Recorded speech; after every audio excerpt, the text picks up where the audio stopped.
Welcome.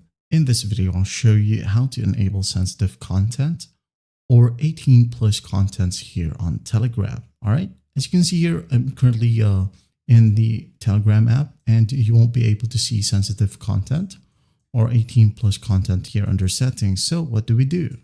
All right. So close the Telegram app. Now go ahead and open up your browser.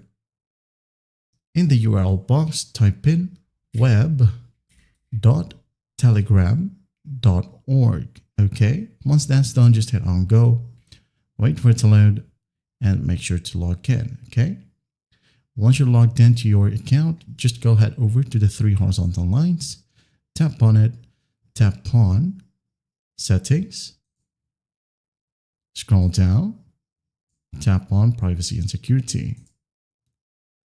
Scroll down and find sensitive content. All right, if yours is unticked right here, just make sure to tick it. It says here, do not hide media that contains content suitable only for adults. Now, once that's done, you can go ahead and close the browser, close the app, and you're good to go. Well, I hope this video helps, and I'll see you in the next one.